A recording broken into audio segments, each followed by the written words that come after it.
हे आत्मा, अपना हिसाब दो।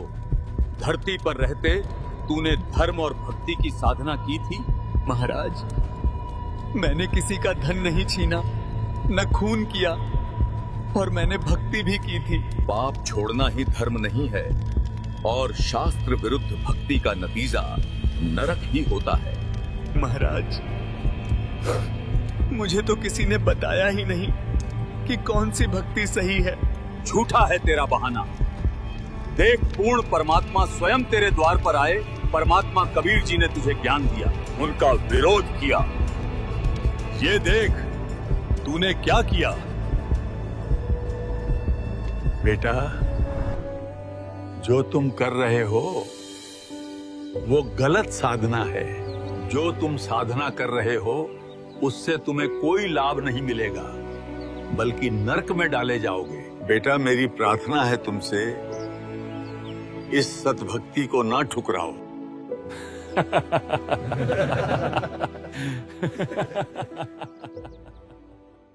कबीर जी कोई साधारण मनुष्य नहीं, वे साक्षात पूर्ण परमात्मा है। जिसने उनका ज्ञान ठुकराया, उसने स्वयं अपने लिए नरक का द्वार खोल लिया। हे दुष्ट आत्मा, तेरी कोई माफी नहीं। महाराज, एक मौका और दे दीजिए, मैं अपनी गलती सुधार लूंगा। मानव जन्म दुर्लभ है। जो इस दुर्लभ मौके को खो देता है, उसे फिर मानुष जीवन नहीं मिलता। यमदूतों, इसे नरक में डाल दो। मुझे छोड़ दो, मुझे छोड़ दो।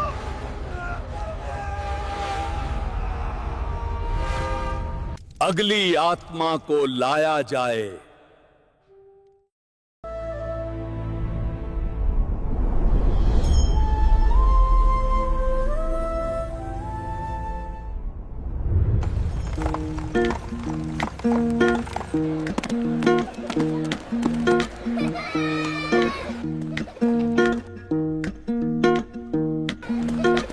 क्या तन मांझता रे एक दिन माटी में मिल जाना।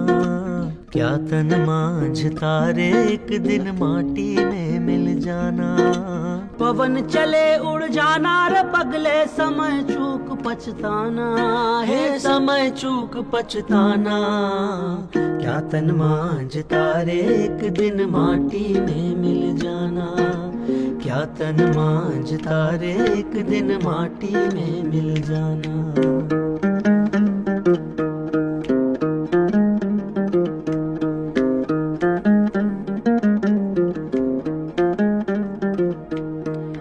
चार जना मिल गढ़ी बनाई, चढ़ा काठ की डोली।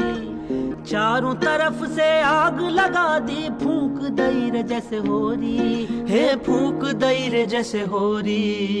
क्या तन मांझता रे एक दिन माटी में मिल जाना। क्या तन मांझता रे एक दिन माटी में मिल जाना।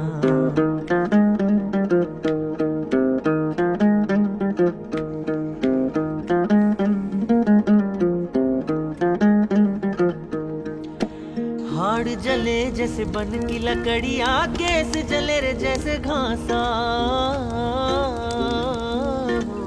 हाड़ जले जैसे बन की लकड़ियां, केस जले जैसे घासा रे। कंचन जैसी काया जल गई, कोई ना आए पासा। हे कोई ना आए पासा। क्या तन मांझता रे एक दिन माटी में मिल जाना। क्या तन मांझता रे एक दिन माटी में मिल जाना।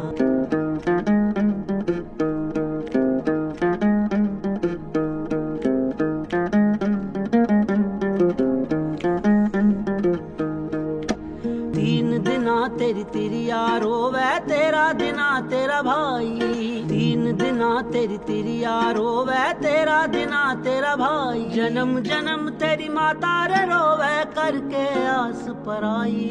हे करके आस पराई। क्या तन मांझता रे एक दिन माटी में मिल जाना। क्या तन मांझता रे एक दिन माटी में मिल जाना।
आप सब जानते हो ये गुप्त सभा क्यों बुलाई गई है। हमें जो शर्मिंदगी झेलनी पड़ रही है, उस जालिम जुलाहे कबीर की वजह से हमें जो अपमान सहना पड़ रहा है, उससे आप सब भली भांति परिचित हो। चाहे गली हो, चाहे कोई चौराहा, चाहे मंदिर हो, चाहे मस्जिद, जैसे हर जगह हमें नीचा दिखाने का मौका ढूंढता फिरता है। उसने तो मानो हमारी जिंदगी में ग्रहण लगा दिया है। मैं अपने साथ हुए बदव्यवहार के बारे में बताता हूँ। मैं काशी के सबसे बड़े भव्य मंदिर में वर्षों से शास्त्र पढ़ाता आया। लोग बड़ी श्रद्धा और आदर से मेरे चरण छूते थे, पर एक दिन अचानक वो जुलाहा कबीर वहां आ पहुंचा। यज्ञ, व्रत, दान ही मोक्ष का मार्ग हैं। यही परंपरा है। आप भोली भाली जनता को गुमराह कर रहे हो। असली दान वही है जिससे आत्मा का उद्धार हो, और उद्धार केवल नाम सुमिरन से होगा। जुलाहे, तू वेदों का अपमान करता है। मैं वेदों का अपमान नहीं करता, मैं उनका सार कहता हूं। वेद भी यही कहते हैं कि मोक्ष नाम सुमिरन से है और परमात्मा साकार है, जिसका प्रमाण हमें ऋग्वेद मंडल 9 सूक्त 82 मंत्र 1 में मिलता है। हमें सिर्फ उसी परमात्मा की भक्ति करनी चाहिए। झूठ बोलता है ये, झूठ है ये। सोचो, मेरी इज्जत मेरे ही मंदिर में मिट्टी में मिला दी। लोग मुझे छोड़कर उसी जुलाहे की जय जयकार करने लगे। और सोचो भाइयों, मेरे साथ क्या हुआ। मैं काशी के चौक पर सैकड़ों लोगों के बीच बैठा था। सब मेरे श्लोक सुन रहे थे। तभी ये नीच जुलाहा कबीर वहां आ धमका। धर्म परंपरा से चलता है। जो पीढ़ियों से होता आया वही सही राह है। पंडित जी, क्यों भोली जनता को बहका रहे हो? हम तो युगों से जनता का मार्गदर्शन करते आए हैं। हम तो परंपरागत गुरु हैं। कबीर, तू क्या जाने परंपराओं को। तू तो न हिंदू है न मुसलमान। त्योहार, यात्रा, व्रत और तीर्थ स्नान, यही मोक्ष का मार्ग है। व्रत करें से मुक्ति हो तो अकाल पड़े क्यों मरते हैं? तीर्थ जल में कच्छ और मच्छा जीव बहुत से रहते हैं। ये सब चीजें तो हम जैसे सच्चे गुरु ही बता सकते हैं। भाइयों, सतगुरु वही होता है जो शास्त्रों के अनुसार ज्ञान दे। व्रत करने से मुक्ति नहीं होती पंडित जी। गीता अध्याय 6 श्लोक 16 में भी लिखा है, ये साधना ना तो ज्यादा खाने वाले की, ना बिल्कुल न खाने वाले की सफल होती है। बिल्कुल न खाना मतलब व्रत रखना, अर्थात ये व्यर्थ है।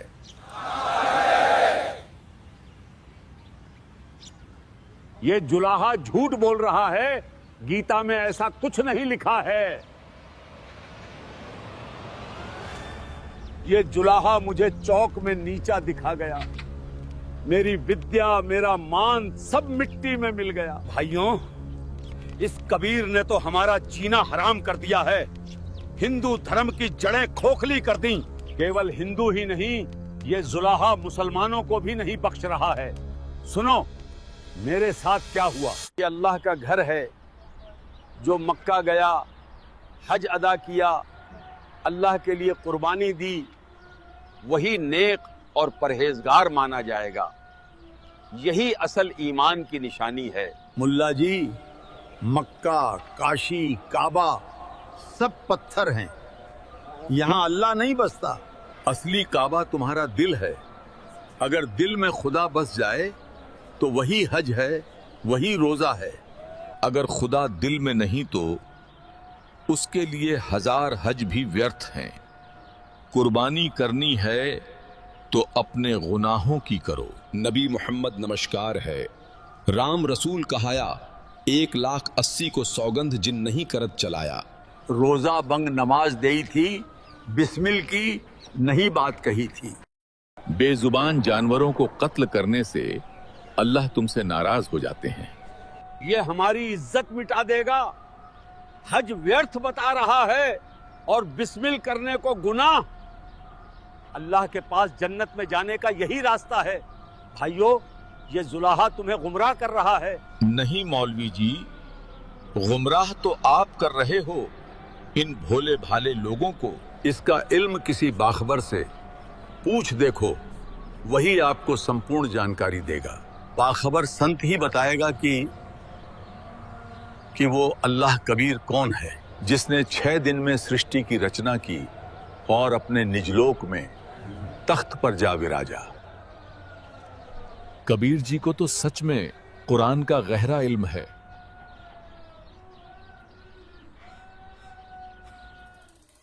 भाइयों, हमारी मस्जिदों में घुसकर ये हमारी आबरू मिटा रहा है। हिंदू हो या मुसलमान, ये सबका दुश्मन बन चुका है। ना तो इसकी हिंदुओं से राम राम है और ना ही मुसलमानों से सलाम। ये कबीर मारे से मरता नहीं, ज्ञान में हारता नहीं। अब हम करें तो करें क्या? हमारी इज्जत मिट्टी में मिल गई। लोग हमें छोड़कर उसी की जय जयकार करते हैं। बस अब बहुत हुआ। लो, हम सब यहीं आत्मदाह कर लेते हैं। जहर खाकर अपनी जान दे दें। ऐसी जिल्लत की जिंदगी जीने से अच्छा है मौत। हौसला रखो, मौत समाधान नहीं है। याद रखो, हम सबका दुश्मन एक है। अगर हम खुद ही हार मानकर जान दे देंगे तो क्या होगा? हमारा दुश्मन तो स्वतः ही जीत जाएगा। एक उपाय है।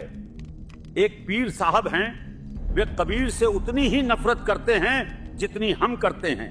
वही हमारी मदद करेंगे इस कबीर को रास्ते से हटाने में। अरे मुल्ला जी, जल्दी बताओ, ऐसे कौन पीर साहब हैं जो हमारी मदद कर सकते हैं? उन पीर साहब का नाम है शेख तकी। क्यों ना हम सब मिलकर सिकंदर लोदी के दरबार चलें और पीर शेख तकी जी से मुलाकात करें। आपने बिल्कुल सही कहा। यही आखिरी उम्मीद है हमारी काफिर कबीर से निजात पाने की। हाँ, सही कहा। अगर शेख तकी हमारे साथ हो जाएं तो कबीर को कोई नहीं बचा सकता।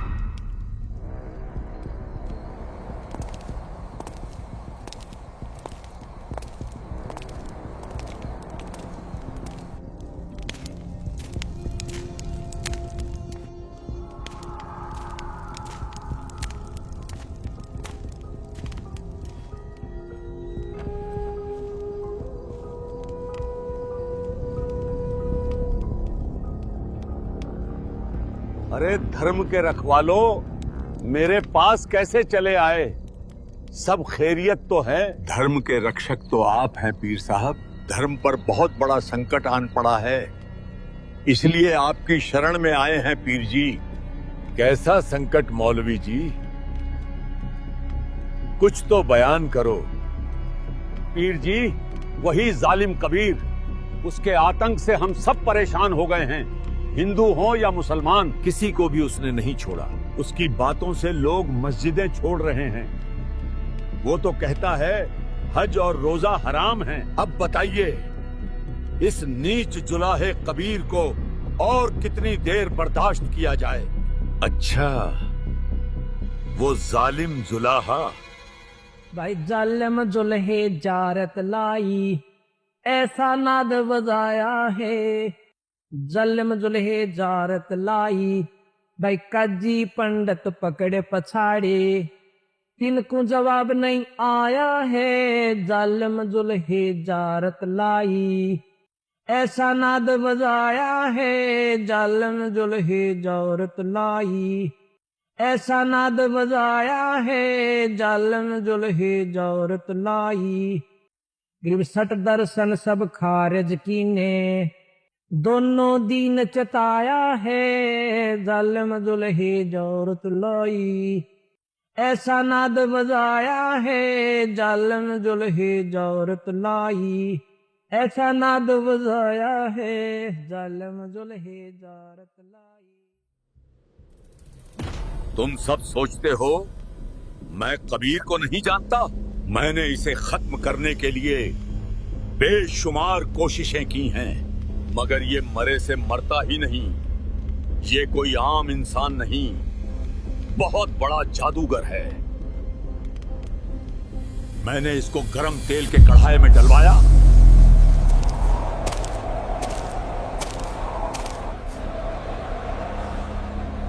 मगर उस खौलते तेल का इस पर कोई असर नहीं हुआ।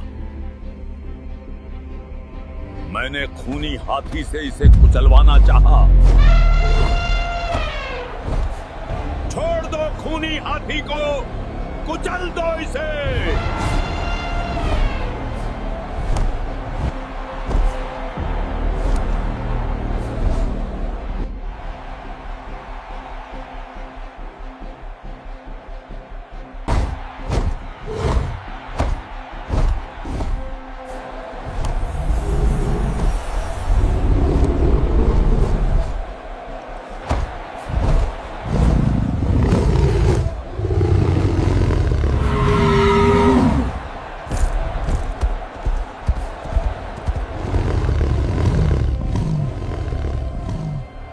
फिर से मोड़ इसे, दोबारा दौड़ा इसे उस जुलाहे पर।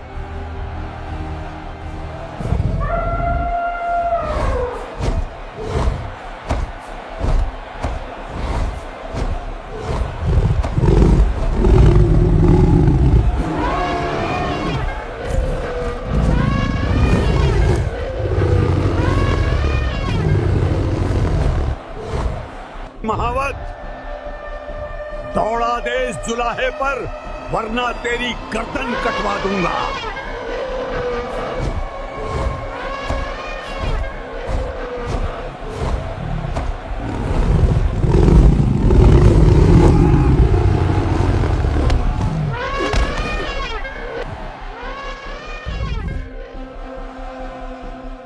जैसे ही महावत ने हाथी को कबीर परमात्मा की ओर कुचलने के लिए मोड़ा, परमात्मा ने अपनी शक्ति से एक कहरी सिंह को प्रकट किया, जो केवल उस हाथी को दिखाई दे रहा था। हाथी भयंकर सिंह को देखकर कांप उठता और भयभीत होकर मैदान छोड़कर भाग जाता है। पर जब महावत बार बार हाथी को सताने लगा, तो पूर्ण परमात्मा ने करुणा स्वरूप वो सिंह महावत को भी दिखा दिया। ना जाने हाथी और महावत ने ऐसा क्या देख लिया कि दोनों डरकर भाग गए। मैंने इसके घर गुंडे भेजे, उन्होंने इसे तलवार से मारा, लेकिन ये फिर भी नहीं मरा, और यहां तक कि इसने एक मरे हुए लड़के को जिंदा कर दिया। कबीर, अगर तू सच में अल्लाह है तो कर दे इस मुर्दे को जिंदा। वो मुर्दा नदी में बहुत दूर बह गया था। इसने अपने हाथ के इशारे से ऐसा जादू किया कि वो मुर्दा अर्थी समेत वापस आ गया और नदी किनारे आ लगा। वो एक मुर्दा था और दोबारा जीवित नहीं हो सकता था, पर इसने अपनी शब्द के जादू से उस मृत शरीर में आत्मा ही प्रवेश कर दी। हे आत्मा, कबीर हुक्म से पुनः अपने शरीर में प्रवेश कर और उठ जा। कमाल हो गया, कमाल हो गया।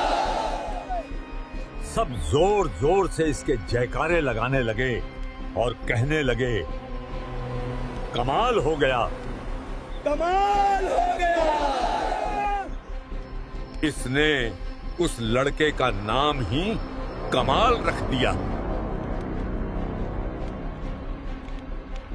और इससे भी बड़ी हद तो तब हुई जब इसने मेरी ही बेटी को, जो कि मृत थी और कब्र में दफन थी। हे शेख तकी की लड़की, जीवित हो।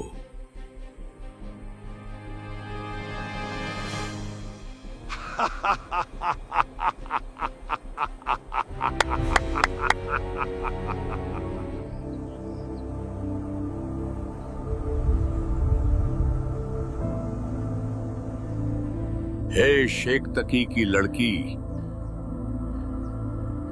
जीवित हो जा।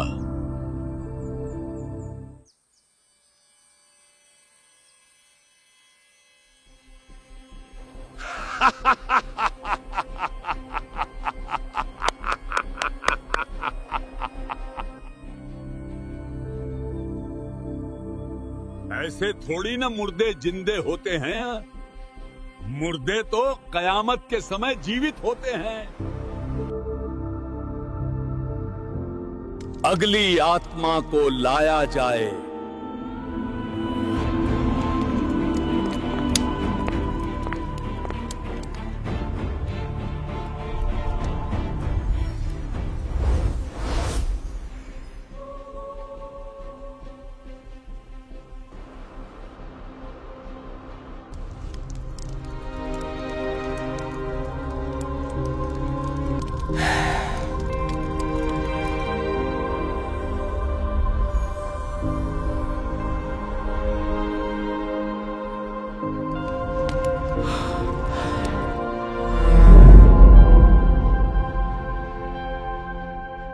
कमाली अपने पूर्व जन्म में राबिया थी, वही राबिया जिसने पूर्ण परमात्मा कबीर जी की शरण ग्रहण की थी। पर समाज की देखा देखी में उसने वो सच्ची भक्ति केवल 4 वर्ष निभाई और फिर सत भक्ति त्याग कर समाज में प्रचलित साधनाओं में लौट गई। उस सत भक्ति के कारण राबिया वाली आत्मा को लगातार 3 मनुष्य जन्म और मिले। राबिया के बाद वो बांसुरी नामक प्रसिद्ध गायिका बनी, फिर एक गणिका के रूप में जन्मी और अंततः तीसरे जन्म में उसने शेख थकी के घर बेटी रूप में जन्म लिया। जब कमाली का जीवन काल पूर्ण हुआ और उसका लेखा जोखा धर्मराज के दरबार में किया जा रहा था, तभी पूर्ण परमात्मा कबीर साहब वहां प्रकट हुए और अपने शरणागत को धर्मराज के बंधन से मुक्त करा ले गए। हे आत्मा, तू जहां कहीं भी है, कबीर हुक्म से पुनः इस शव में प्रवेश कर और जीवित हो जा। उसे भी जीवित कर दिया। सब लोगों ने जोर से कहा, कमाल हो गया, कमाल हो गया। कमाल हो गया। सभी जोर जोर से इस जुलाहे के जयकारे लगाने लगे। जीवित होते ही मेरी ही बेटी ने मुझे बाप मानने से इनकार कर दिया और इस जुलाहे को ही अल्लाह बताने लगी, इसी को अपना असली पिता बताने लगी। इस जुलाहे ने उसका नाम रखा कमाली। ये मुर्दों तक को जीवित करने की शक्ति रखता है। रूहानी शक्तियों में इसका कोई मेल नहीं, ये हराया नहीं जा सकता। अब हम क्या करेंगे? कोई तो समाधान हो। मैंने देख लिया, ये मारे से मरता नहीं। तलवार, तेल, हाथी, कुआं, इस पर कुछ असर नहीं करता। मगर इस बार मेरे पास ऐसा मंसूबा है कि ये जालिम जुलाहा बदनाम होकर खुद ही भाग जाएगा। बदनामी से ही इसका काम तमाम होगा। मौत से ये बच जाता है, मगर इस बार इसे इसकी इज्जत से मारेंगे। मेरा मंसूबा सुनो।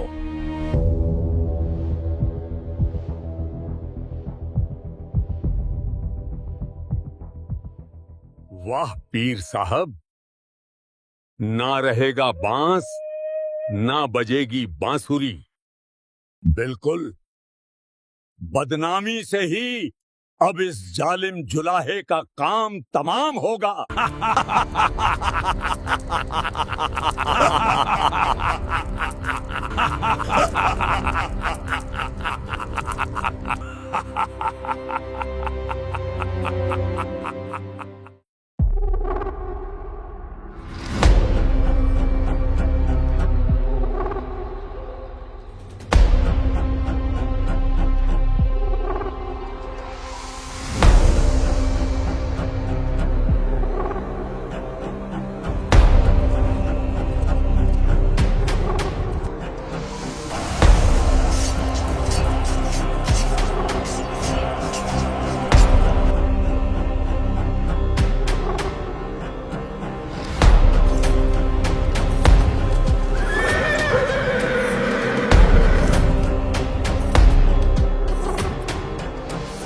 सबको पता है आपको किस काम के लिए इकट्ठा किया गया है। ये पत्र धरती के कोने कोने पर जाना चाहिए, कोई कोना छूटना नहीं चाहिए। आगे बढ़ो, इस पत्र को धरती के कोने कोने में पहुंचा दो।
कबीर सेठ पुत्र नूर अली अंसारी जुलाहों वाली कॉलोनी काशी शहर में 3 दिन का धर्म भोजन भंडारा कर रहे हैं।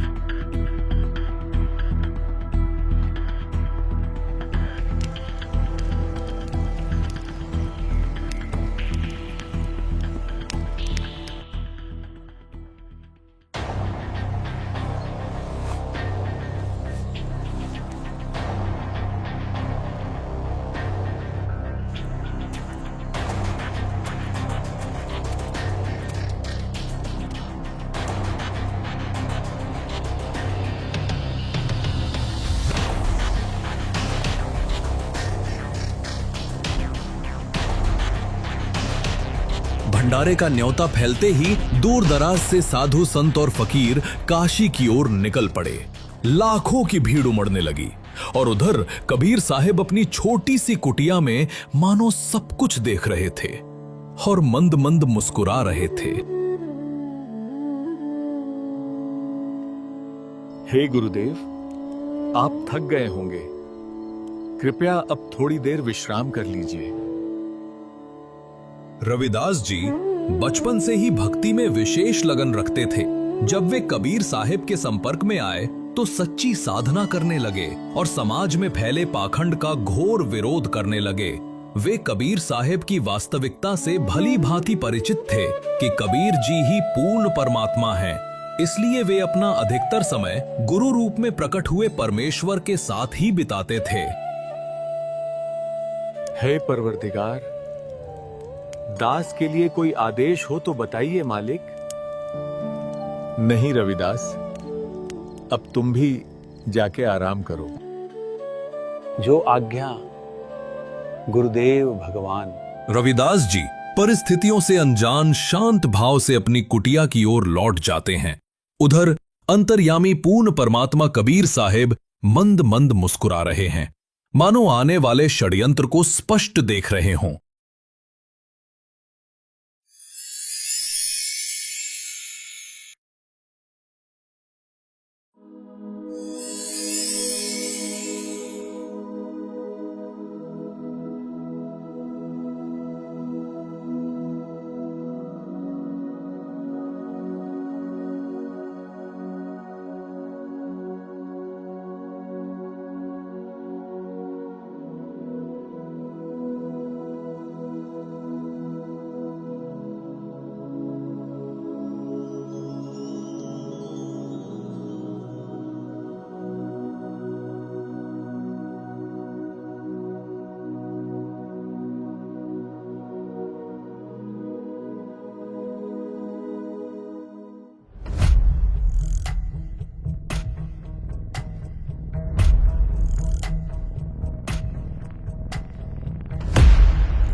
अरे देखो, इतने सारे साधुजन एक साथ, जरूर कोई बड़ा आयोजन है।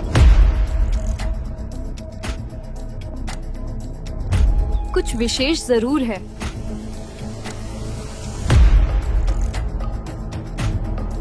ये सब साधुजन कहाँ जा रहे होंगे?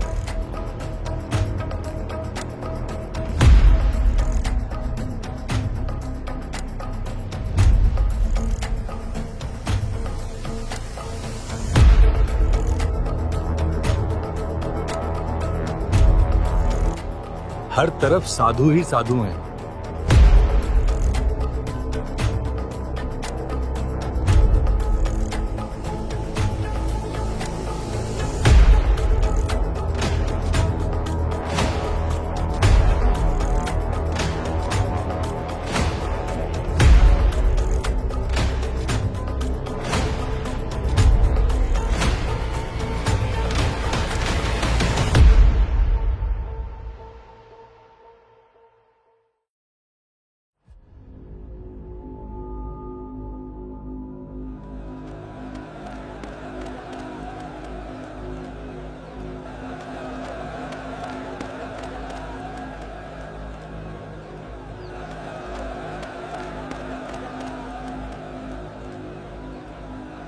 भाइयों, आज काशी में ऐसा क्या खास है कि इतनी भीड़ उमड़ आई है?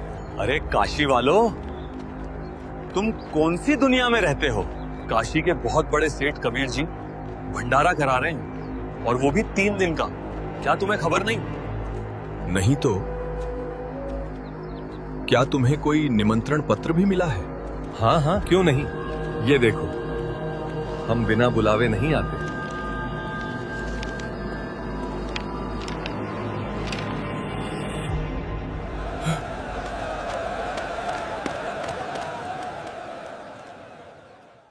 जब रविदास जी को यह ज्ञात हुआ कि किसी ने झूठे निमंत्रण पत्र बांट दिए हैं, कबीर परमात्मा के नाम पर एक नया षड्यंत्र रच दिया गया है, वो बेचैनी से भर गए।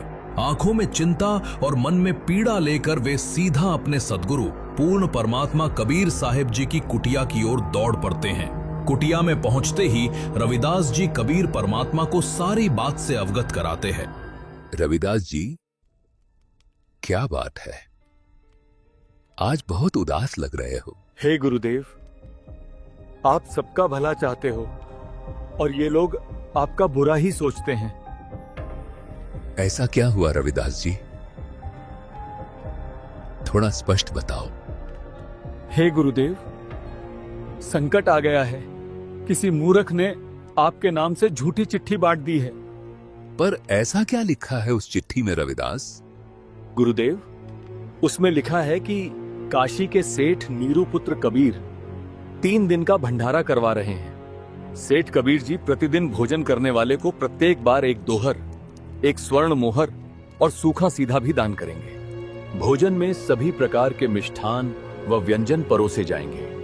हे गुरुदेव, ये सब आपके खिलाफ भयानक षड्यंत्र है। रविदास, मैं इन सबका भला चाहता हूं, पर ये मुझे अपना दुश्मन मानते हैं। मैं इन्हें इस काल लोक से मुक्ति देना चाहता हूं और ये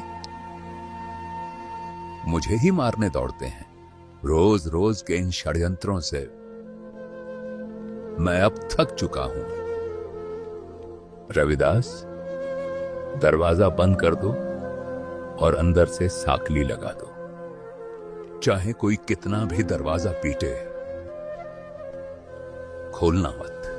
वे अपने आप थक हार कर वापस लौट जाएंगे। आज रात्रि होते ही मैं अपने वृद्ध माता पिता को लेकर इस नगर को छोड़ दूंगा, जिसकी हमने शरण ली है। रविदास, अब हमारी रक्षा भी वही करेगा इस भारी संकट से। जो सबका मालिक है, उसी को याद करो रविदास।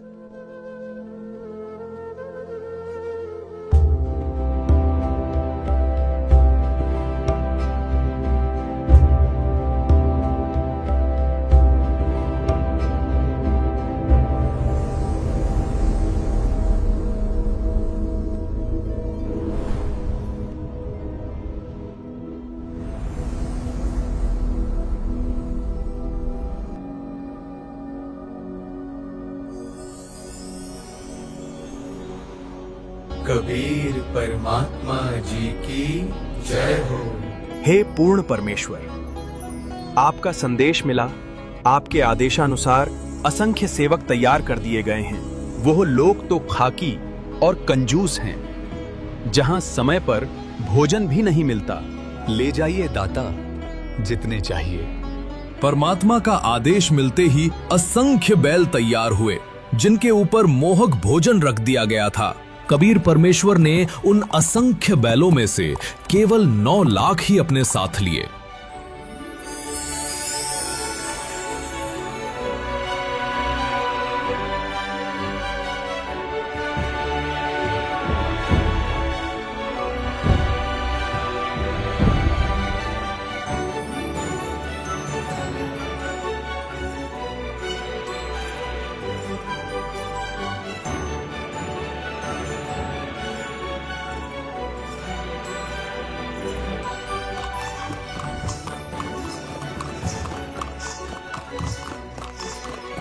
अरे ये कौन सेठ है? कैसा अद्भुत घोड़ा है! और ये बैलों की इतनी बड़ी कतार कहां से आ रही है? और बोरे भरे पड़े हैं लड्डू, जलेबी, कचौड़ी से। ऐसा तो काशी में कभी नहीं हुआ। और ये बैल देखो, जैसे स्वर्ग से उतरे हो। जल्दी चलो, बड़ा स्वादिष्ट भंडारा लग रहा है। कभी न देखे गए बैल, कभी न देखी गई समृद्धि, कभी न देखा गया ऐसा सेठ, और ना ही कभी इतने सुंदर वेशभूषा में सेवादार। षड्यंत्रकारियों ने जिस भंडारे को बदनामी समझा था, वही अब परमात्मा की लीला बनकर काशी में प्रकट हो रहा था।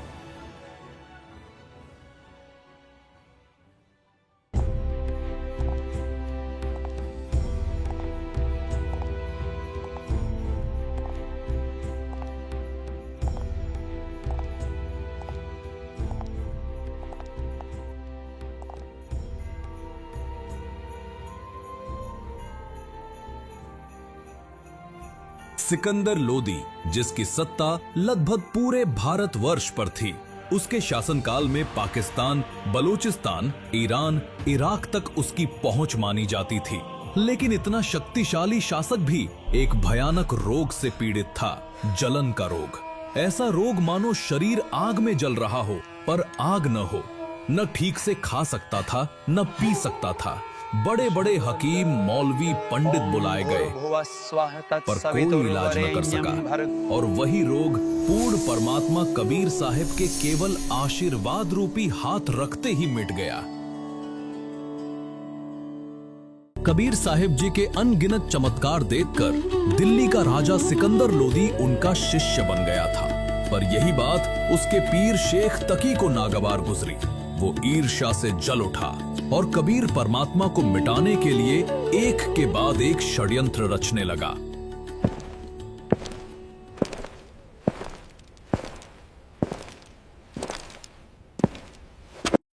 आइए पीर जी, कैसे आना हुआ? महाराज, क्या आपको मालूम नहीं, आपके गुरुदेव काशी में बहुत बड़ा भंडारा कर रहे हैं। आपके नाम भी चिट्ठी आई है। क्या आप वहां नहीं जाएंगे महाराज? क्यों नहीं?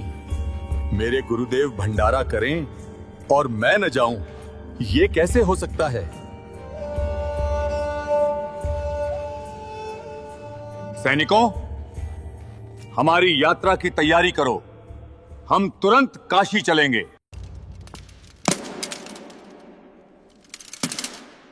राजा सिकंदर लोदी अपने हाथियों और सेना के साथ काशी की ओर रवाना हुआ और शेख तकी, षड्यंत्र का सूत्रधार, उसके पीछे पीछे चला।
ये लीजिए गर्मा गर्म जलेबी।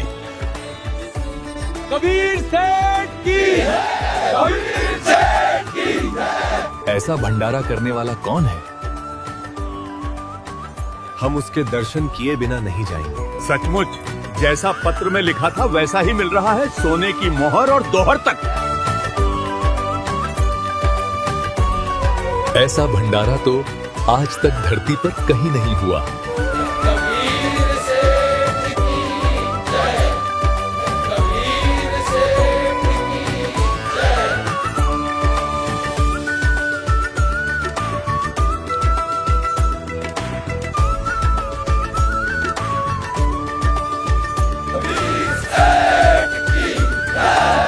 हे अल्लाह,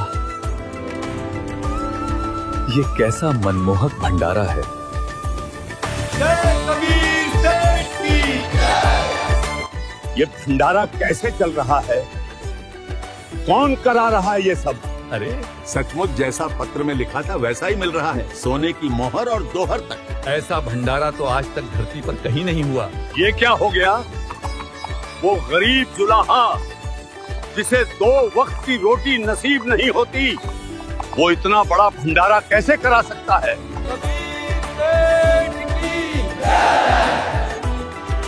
ये लीजिए। अरे सचमुच जैसा पत्र में लिखा था वैसा ही मिल रहा है, सोने की मोहर और दोहर तक। आया है बंजारा के सो आया है, काशी आया माल अपारा के सो आया है। आया है बंजारा के सो आया है। 9 लाख बॉडी बड़ी विशंबर, 9 लाख बॉडी बड़ी विशंबर, दिया कबीर भंडारा के सो आया है। आया है बंजारा के सो आया है। धरती ऊपर तंबू तारे, धरती ऊपर तंबू तारे, चौपड़ के बजारा के सो आया है। आया है बंजारा के सो आया है। कौन देश से बालद आई, कौन देश से बालद आई, ना कहीं बजाने वाला के सो आया है। आया है बंजारा के सो आया है। अपरम पार पार गत तेरी, अपरम पार पार गत तेरी, कित उतरी जलधारा के सो आया है। आया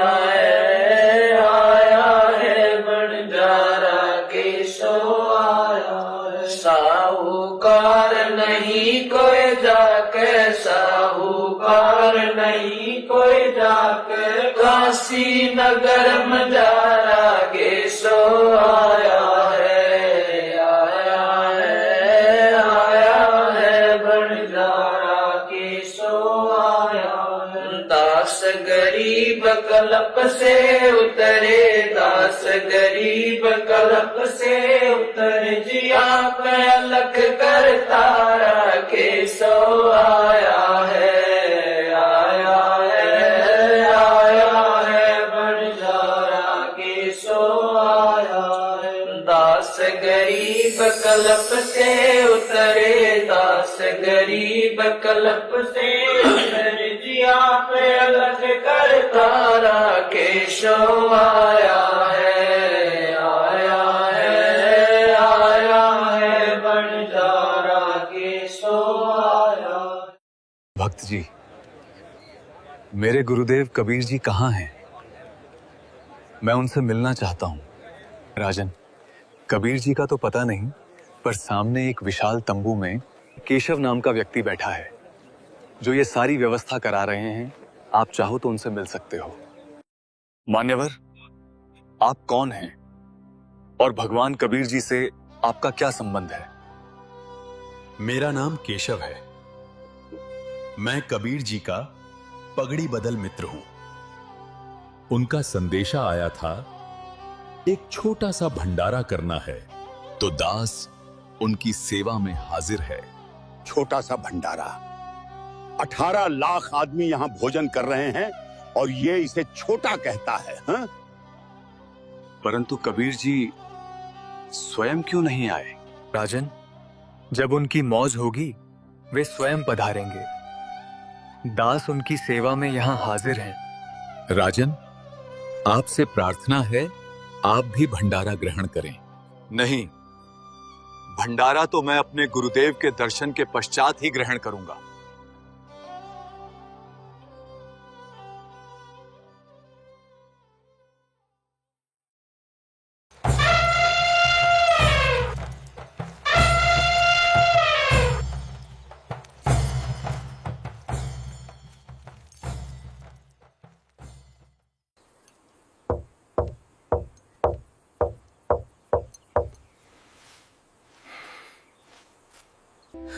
हे गुरुदेव, लगता है ये लोग आपको ढूंढते ढूंढते यहां तक भी आ पहुंचे।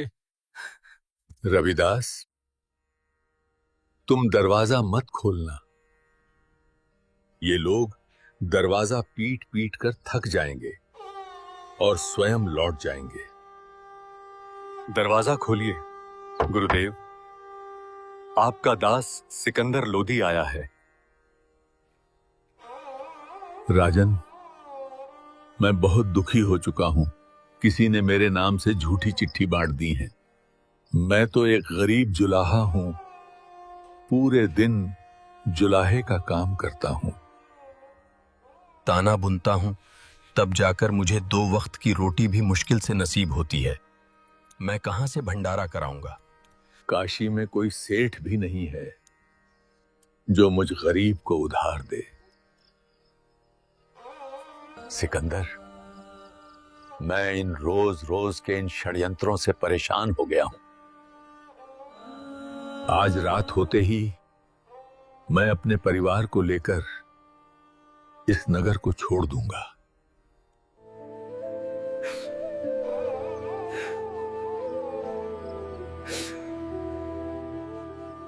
हे अल्लाह, आप अपने इस दास को भ्रमित नहीं कर सकते। दास जान चुका है कि आप कौन हैं। बाहर आपकी मनमोहक लीला चल रही है। 18 लाख लोग भोजन कर रहे हैं, आपकी जय जयकार कर रहे हैं। दास आपके दर्शन करना चाहता है, दरवाजा खोलिए। परवरदिगार। रविदास, खोल दो दरवाजा।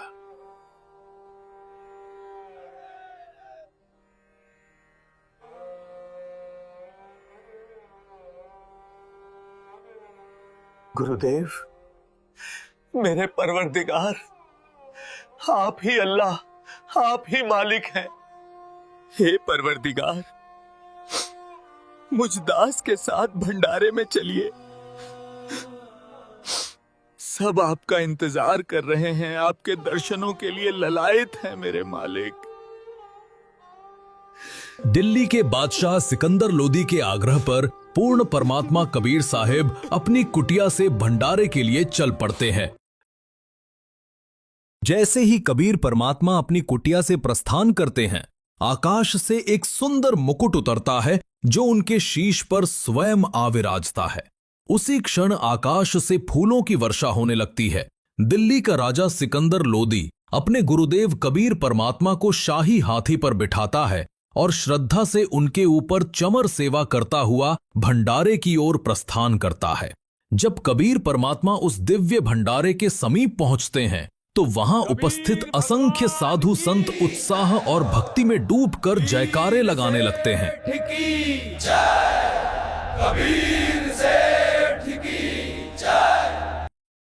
भगवान कबीर जी भंडारे में पधार चुके हैं। परमात्मा जी से अर्ज करो कि कुछ समय अपने दास केशव के पास भी बैठें। जो आज्ञा भगवान। वहीं भंडारे के मुख्य तंबू में विराजमान कबीर परमात्मा के ही दूसरे स्वरूप केशव जी को यह दिव्य समाचार मिलता है। केशव जी तुरंत एक सेवक को भेजकर परमात्मा से तंबू में पधारने का आग्रह कराते हैं। जैसे ही कबीर परमात्मा तंबू में प्रवेश करते हैं, आकाश से एक अद्भुत स्वर्णमय सिंहासन उतरता है।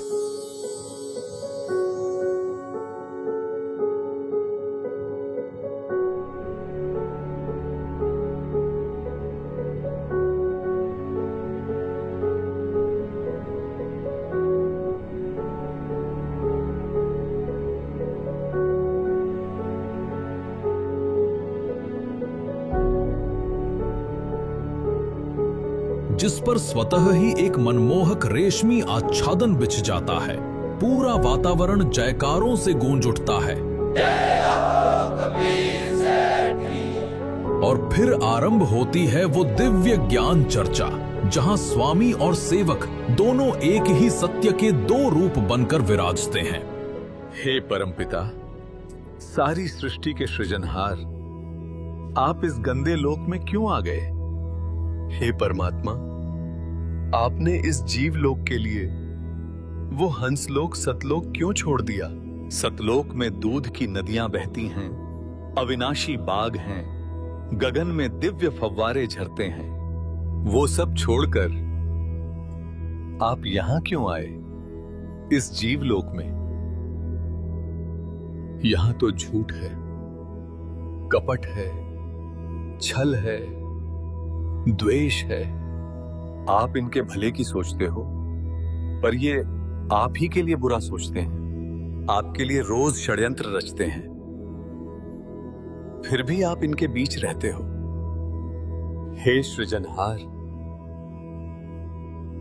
आप ये सब कैसे सहते हो? यहां सतलोक जैसा कुछ भी नहीं है।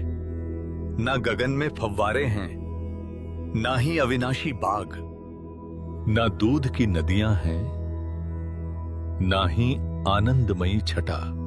ना तो यहां नूर के नगर हैं, ना ही हीरे पन्ने जड़े हुए पहाड़। इस जीव लोक का हाल देखकर मेरा मन चिंता से व्याकुल हो उठा है। यहां तो एक पल भी बिताना मुश्किल है। मैं तो पागल जैसा हो रहा हूं। पर आप इन जीवों के बीच ही रह रहे हो, ऐसी घृणित स्थिति में, वो भी इनके ही भले के लिए। धन्य है परमात्मा आप। इन दुष्ट प्राणियों और इनके इस गंदे लोक को क्यों नहीं त्याग देते, क्यों नहीं छोड़ देते? मेरी अरज है मालिक, अपने उस अमर लोक सतलोक में लौट चलिए। सुनो केशव, अब मैं तुम्हें वास्तविक बात बताता हूं। केशव, मेरा प्रवेश सर्व लोकों में है और मैं सभी लोकों का धारण पोषण करता हूं। जैसे चुंबक में लोहे को अपनी ओर खींचने की शक्ति होती है, पर यदि लोहे में जंग लग जाए तो चुंबक भी उसे खींच नहीं पाता। वैसे ही जब आत्मा पर पाप की परत चढ़ जाती है तो उसका मेल परमात्मा से नहीं हो पाता। पाप के कारण आत्मा परमात्मा से दूर हो जाती है। हे केशव, सर्वप्रथम मैं इन जीवों को ऐसा मंत्र दूंगा जिससे इनके पाप का नाश होगा और फिर मैं इन्हें अपने साथ वैसे ही जोड़ लूंगा जैसे चुंबक जंग रहित लोहे को अपने साथ जोड़ लेती है, और फिर इन्हें अपने साथ वापस सतलोक ले जाऊंगा। हे परमात्मा, आप इनसे भक्ति कराना चाहते हैं, पर सोचिए ये कैसे आपका नाम जपेंगे इस नरक रूपी हाड़ चाम के शरीर में? इनके भीतर कैसे भक्ति का भाव उत्पन्न होगा इस अशुद्ध देह में? वास्तव में ये शरीर तो नरक का पात्र है। इनके शरीर में गंदगी भरी पड़ी है, खून, पेशाब, बिष्टा सब भीतर लिए घूमते हैं। फिर भी ये जीव घमंड और अहंकार लेकर चलते हैं। इस जीवलोक की धरती ऐसी है कि यहां तो एक कदम रखने पर भी दंड लगता है, पाप लगता है।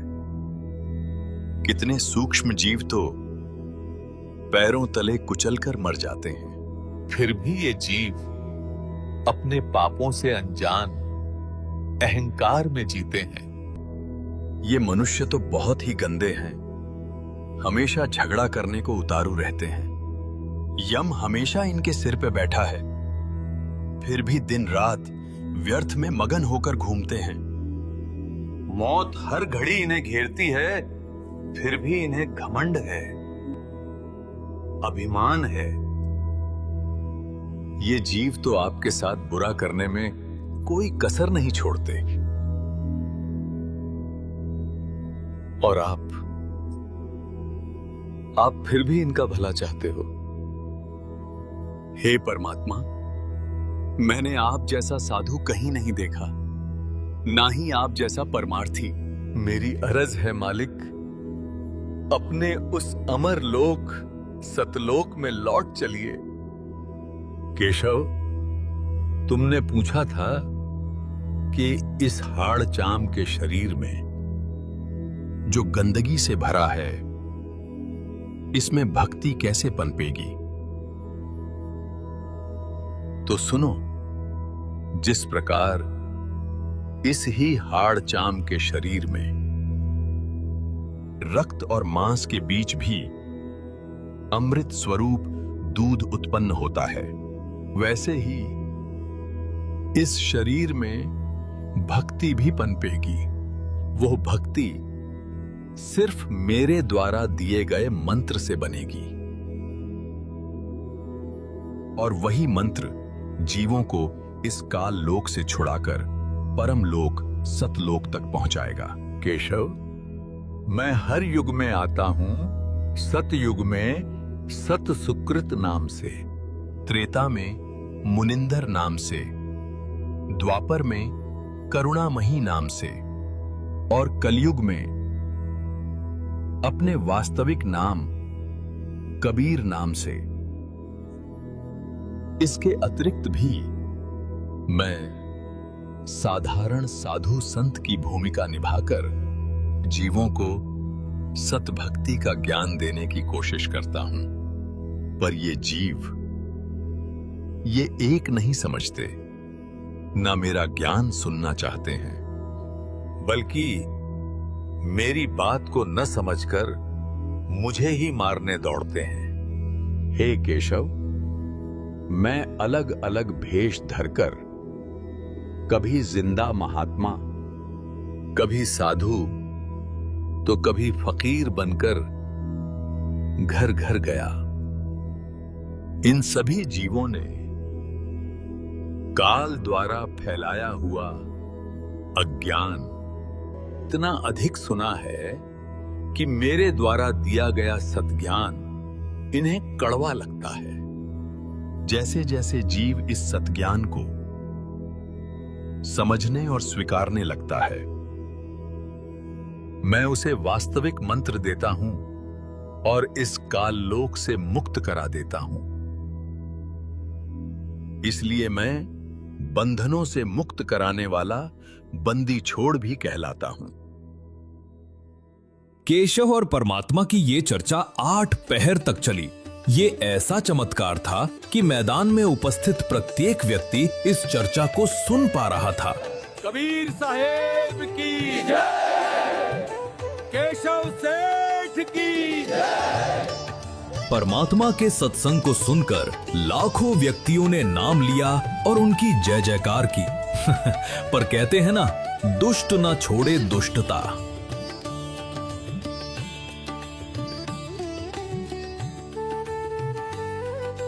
राजन, चलो चलो, ये कौन सा भंडारा है? ऐसे ऐसे भंडारे तो हम 100 कर दें। ये तो महोत्सव है, तमाशा है बस। शेख तकी ने कबीर परमात्मा पर जुल्मों की हद पार कर दी थी। उसने अनगिनत षड्यंत्र रचे, पर इतना बड़ा चमत्कार देखने के बाद भी वो ईर्ष्या के वश होकर कबीर परमात्मा के खिलाफ ही बोला और ये गलती उसकी आखिरी गलती बनने वाली थी। उसी क्षण उसे मानो लकवा मार गया। उसकी सुनने और बोलने की शक्ति छिन गई। वह गूंगा बहरा हो गया। सिमटे भेक इकट्ठा हुआ काजी पंडित माही, गरीबदास चट्ठा फिरा जम्बूदीप सब ठाई। मसलत करीब मिलाप से जीवन जन्म कछु नाही, गरीबदास मेला सही बेक सिमटे ताही। सेतु बंद रामेश्वरम द्वारका गढ़ गिरनारी, गरीबदास मुल्तान मग ये आए भेक अपार। हरिद्वार बद्री विनोद गंगा और केदार, गरीबदास पूरब सजे ना कुछ किया विचार। 18 लाख दफ्तर चढ़े अस्तल बंद मुकाम, गरीबदास अनाथ जीव और कहते उस धाम। बेख देख रविदास जी गए कबीरा पास, गरीबदास रैदास कहे छूटा काशी बास। लाए तार लौलीन होए रूप विहंगम माही, गरीबदास दुल्हा गया वो अगमपुरी नज ठाही। जहाँ बॉडी असंख्य सूर्य बंजारे और बैल, गरीबदास अगमपुरी हुई काशी कुसेल। जर्द श्वेत और हरे नग बॉडी भरी अनंत, गरीबदास ऐसे कहा लो कबीर भगवंत। अनंत कोट बालद सजी तास लई 9 लाख, गरीबदास के 100 कला एक पलकपुर जाके। ओ खाकी खंजू से पूरे अंजल का अधिकार, गरीबदास ऐसे कहा सुन तू सिरजनहार। जहाँ कल्प ऐसी करी चौपड़ के बाजार, गरीबदास तंबू तने वहाँ पचरंग झंडे सारे। खुला भंडारा गैब का बिन चिट्ठी बिन नामे, गरीबदास मुक्ता तुले धन के 100 बलि जाऊं मैं। जिन्ने जनवा तुल है बूरा घरत और दाल, गरीबदास आटे अटक ये लेवे मुक्ता माल। कस्तूरी पान मिठाइयाँ लड्डू जलेबी चंगेर, गरीबदास नुक्ती ने रखे जैसे भंडारी कुबेर। बिना पकाया पक रहा उतरे अरस खमीरी, गरीबदास मेला शुरू हुआ जय जय होत कबीर। सकल संप्रदा तृप्ति 3 दिन जोनार, गरीबदास सठ दर्शनम सीधे गंज अपार। शाह सिकंदर को सोनी धन कबीर बलि जाऊं मैं, गरीबदास मेले चलो मम हृदय दर पाऊं। कहे कबीर सुन साहा तू ये भेख बिगाड़ा काम, गरीबदास कैसे चलूं मो गठरी नहीं दाम है। नहीं काशी में सा कोई मोहे उधारा देत, गरीबदास ताना तनु जब कुणबे की सुध लेत। मैं आधीन निकट हूँ उदर भरनी मोहे, गरीबदास माता दुखी और मोमन है छोए। एक कबीर तुम अल्लाह हो पलक बीच परवाह, गरीबदास कर जोड़ कर ऐसे कहता सा। तुम दयाल दरवेश हो धर आए नर रूप, गरीबदास ऐसे कहे साहा सिकंदर भूप। उठे कबीर कर्म किया बरसे फूल आकाश, गरीबदास मेले चले वह चौर कर रविदास। 3 एक चंडोले में रैदास साह कबीर, गरीबदास चौरा करे वो बादशाह बलबीर। मुकुट मनोहर बांध कर चढ़े फील कबीर, गरीबदास उस पूरी में कोई न धर है धीर। के सो चले कबीर पर कबीर कष्ट क्यों कीन, गरीबदास हाथी चढ़े ये मेला देखन 3। चौपड़ के बाजार फिर आए के सो पास, गरीबदास कुर्बान गति अब क्या क्या कहूँ बिलासे। पाट पटंबर बस गए वहाँ ऊपर हीरे लाल, गरीबदास साहब धड़ी बोला ये मुक्ता माल। केसो और कबीर का तंबू माहे मिलाप, गरीबदास 8 पैर लगे गोष्ठी निजगर गाप। केसो कह कबीर से ये पूछे बाता बीने, गरीबदास क्यों उतरे ऐसे मुल्क मलीने। खान पान की इच्छ जित नहीं अदर बिमाने, गरीबदास यो लोक जीवे छाड़ा मुल्क अमाने। झूठ कपट इस लोक में पाप पुण्य व्यवहार, गरीबदास के सो कहे ये कैसे रैन तुम्हारे। नहीं अदर सरवरता हाँ नहीं अदर कोई बाग, गरीबदास के सो कहे क्यों नहीं देते त्याग। नहीं फुहारे गगन में नहीं मानसी गंग, गरीबदास जग देखे करे हमरा चितमन भंग। नहीं नगर है नूर के नहीं बगर तिस हीरे, गरीबदास के सो कहे तुम क्यों कर रहो कबीर।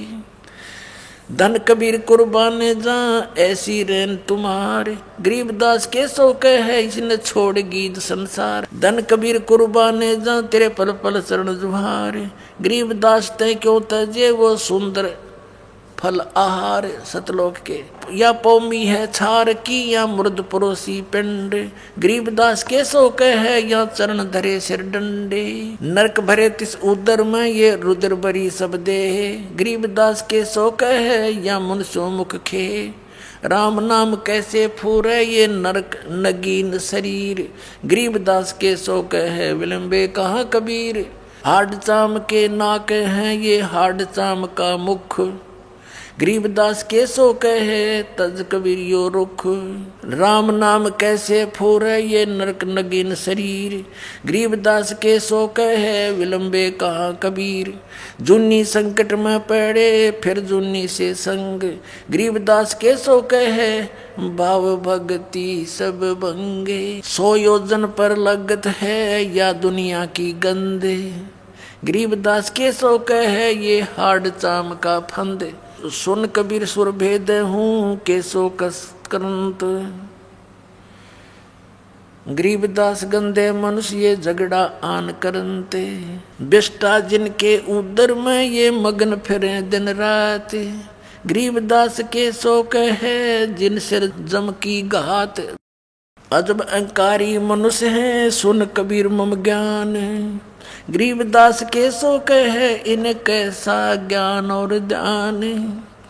सुन कबीर मन भावने तुम्हारी बात अगाध, गरीबदास के सो कहे तुमसे तुम ही साध। सुन के सो अब बंद ना कहे कबीर संदेश, गरीबदास सर्वलोक में है हमरा प्रवेश। हम अमान अवगत पूरे से चुंबक जो चमकार, गरीबदास लोहा फेरे हमरे अदर आधार। हाड चाम की देह में दूध रतन सरवंत, गरीबदास घट पेंडे में ऐसे है भगवंत। थन दूधी को पाड़ के जय कोई देखे दूध, गरीबदास उस घट पेंड में हाड चाम और गूदी। योग सत्तर हमें ज्ञान दिया जीवन समझा एक, गरीबदास घर घर फिरे ये दरे कबीरा बेख। 70 युग सेवन किए किने न बूझी बात, गरीबदास मैं समझावत हूँ ये मोहे लगावे लात। स्वर्ग मृत्यु पाताल में हम बैठे कई बार, गरीबदास धर घर घर से जा मार मार के मारे। कल्प कोट युग बीतिया हम आए तिस बेर, गरीबदास के सो सुनो देन भक्ति की टेर। हमारी जात अपूरे भी पूर्व रेन हमारे, गरीबदास कैसे जुड़े इस पश्चिम के कातारे।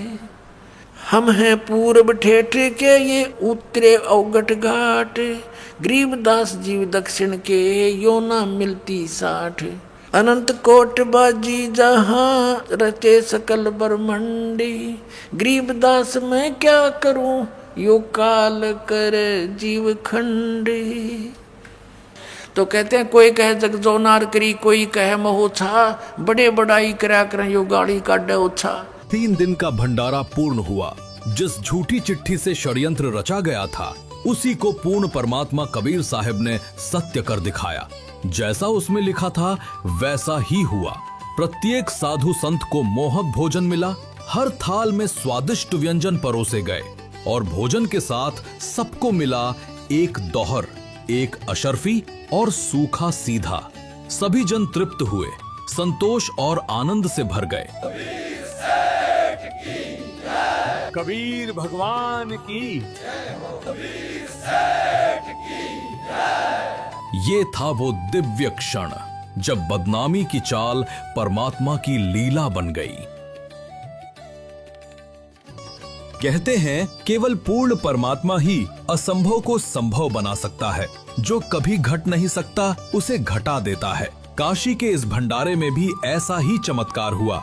जो होना असंभव था उसे पूर्ण परमात्मा कबीर साहब ने कर दिखाया। इतना मनमोहक और दिव्य भंडारा कि उसने इतिहास रच दिया। एक ऐसी घटना जिसे सदियों तक श्रद्धा से याद किया जाएगा। भंडारा पूर्ण होते ही सभी सेवक आत्माएं अपने शेष सामान को फिर से बैलों पर लादने लगीं और थोड़ी ही देर में वे सभी सेवक और असंख्य बैल गंगा नदी के किनारे जाकर खड़े हो गए। गंगा में पानी ज्यादा है, अभी जाना सही नहीं रहेगा केशव जी। बिल्कुल सही बात है, अभी जाना सही नहीं रहेगा सेठ जी। जाइए जाइए केशव जी, आपके बंजारे दूर ना निकल जाएं।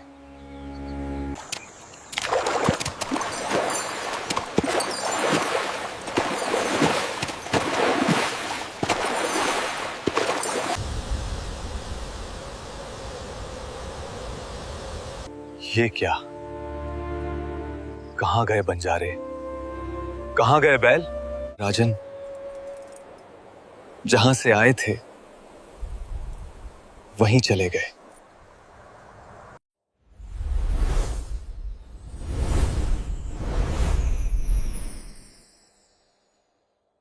जब सब लोग इस दिव्य दृश्य को देखकर आश्चर्यचकित खड़े थे, उसी क्षण एक और चमत्कार घटित हुआ। केशव रूप धीरे धीरे प्रकाश में विलीन होने लगे और कुछ ही पलों में वे पूर्ण परमात्मा कबीर साहिब जी में समा गए। अब वहां केवल एक ही स्वरूप शेष था, स्वयं सृष्टिकर्ता पूर्ण परमात्मा का। ये दृश्य साक्षी था उस सत्य का कि पूर्ण परमात्मा के लिए कुछ भी असंभव नहीं होता। उन्होंने इस षड्यंत्र को न केवल निष्फल किया बल्कि संसार के लिए एक उदाहरण प्रस्तुत किया।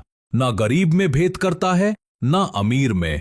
समय आने पर वो अपने भक्तों की रक्षा के लिए असंख्य भेष धारण करता है और अपनी लीला से सिद्ध करता है कि वही है सृष्टि का पालनहार, वही है पूर्ण परमात्मा। ये अनमोल ज्ञान जगत गुरु तत्वदर्शी संत रामपाल जी महाराज के सत्संग का अंश मात्र है। संपूर्ण आध्यात्मिक ज्ञान के लिए सुनिए संत रामपाल जी महाराज के मंगल प्रवचन। आप संत रामपाल जी महाराज जी के मंगल प्रवचन संत रामपाल जी महाराज एप्लीकेशन पर भी सुन सकते हैं तथा उनके द्वारा लिखित पुस्तकें भी डाउनलोड कर सकते हैं। सत साहिब।